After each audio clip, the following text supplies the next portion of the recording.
በአማራ ዓለም አቀፍ ትብብር የሚዘጋጅ ሳምንታዊ ርዕሰ አንቀጽ አዲስ አበባን ለመጠቅለል በሕግ ሽፋን የተፈጸመ ወንጀል።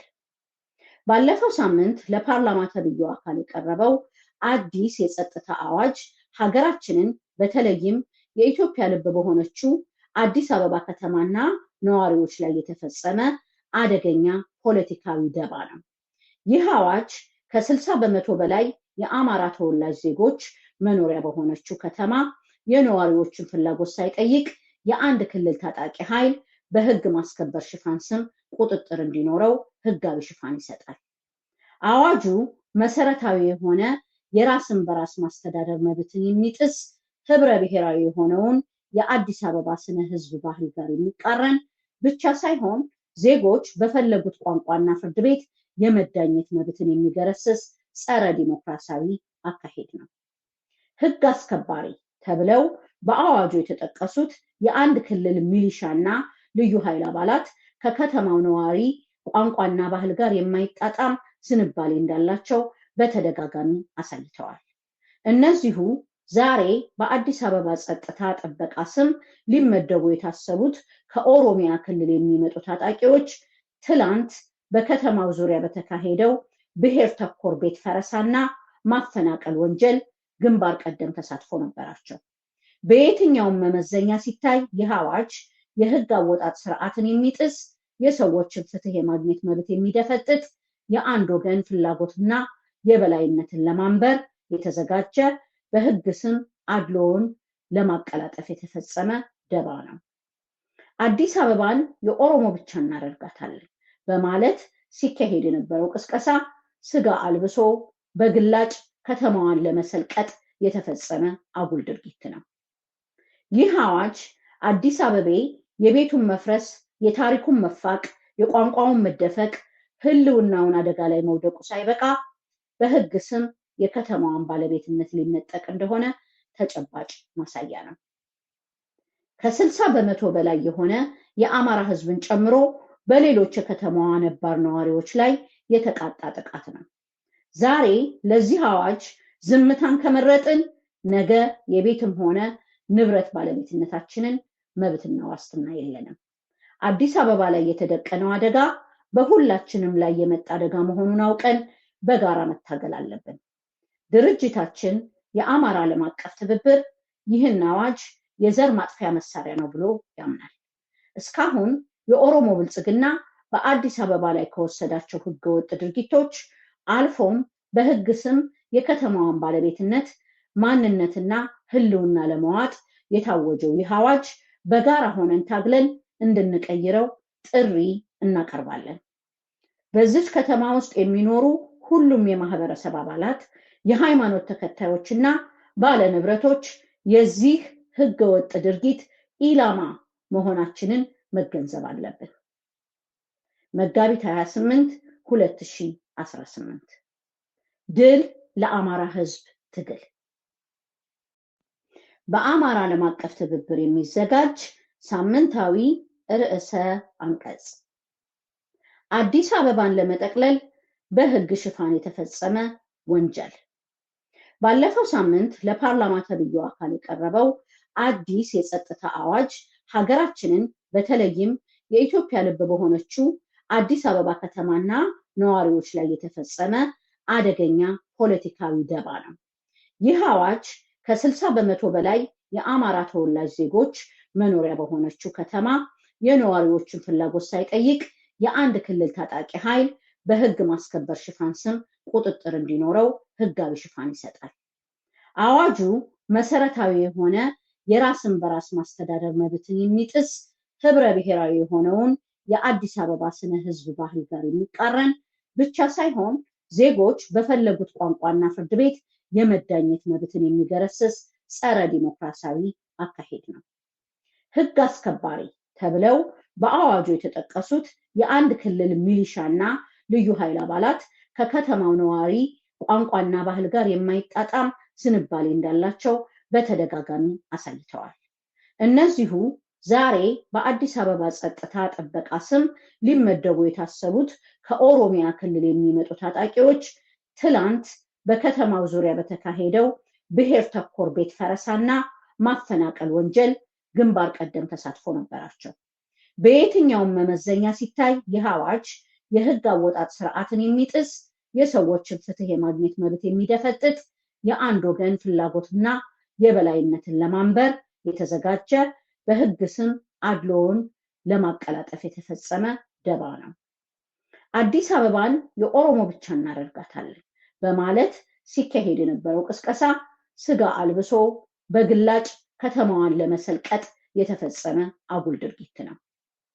ይህ አዋጅ አዲስ አበቤ የቤቱን መፍረስ፣ የታሪኩን መፋቅ፣ የቋንቋውን መደፈቅ፣ ህልውናውን አደጋ ላይ መውደቁ ሳይበቃ በህግ ስም የከተማዋን ባለቤትነት ሊነጠቅ እንደሆነ ተጨባጭ ማሳያ ነው። ከ60 በመቶ በላይ የሆነ የአማራ ህዝብን ጨምሮ በሌሎች የከተማዋ ነባር ነዋሪዎች ላይ የተቃጣ ጥቃት ነው። ዛሬ ለዚህ አዋጅ ዝምታን ከመረጥን ነገ የቤትም ሆነ ንብረት ባለቤትነታችንን መብትና ዋስትና የለንም። አዲስ አበባ ላይ የተደቀነው አደጋ በሁላችንም ላይ የመጣ አደጋ መሆኑን አውቀን በጋራ መታገል አለብን። ድርጅታችን የአማራ ዓለም አቀፍ ትብብር ይህን አዋጅ የዘር ማጥፊያ መሳሪያ ነው ብሎ ያምናል።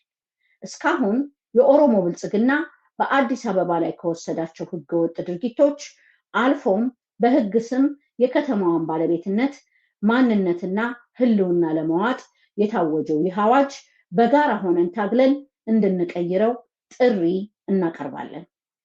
በዚህ ከተማ ውስጥ የሚኖሩ ሁሉም የማህበረሰብ አባላት፣ የሃይማኖት ተከታዮችና ባለ ንብረቶች የዚህ ህገወጥ ድርጊት ኢላማ መሆናችንን መገንዘብ አለብን።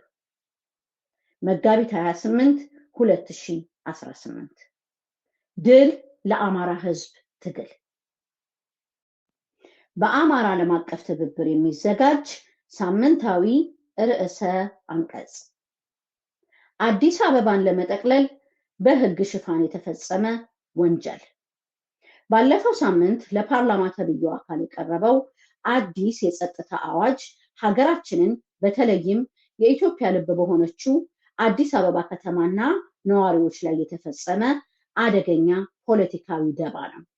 ይህ አዋጅ ከ60 በመቶ በላይ የአማራ ተወላጅ ዜጎች መኖሪያ በሆነችው ከተማ የነዋሪዎችን ፍላጎት ሳይጠይቅ የአንድ ክልል ታጣቂ ኃይል በህግ ማስከበር ሽፋን ስም ቁጥጥር እንዲኖረው ህጋዊ ሽፋን ይሰጣል። አዋጁ መሰረታዊ የሆነ የራስን በራስ ማስተዳደር መብትን የሚጥስ፣ ህብረ ብሔራዊ የሆነውን የአዲስ አበባ ስነ ህዝብ ባህል ጋር የሚቃረን ብቻ ሳይሆን ዜጎች በፈለጉት ቋንቋና ፍርድ ቤት የመዳኘት መብትን የሚገረስስ ጸረ ዲሞክራሲያዊ አካሄድ ነው።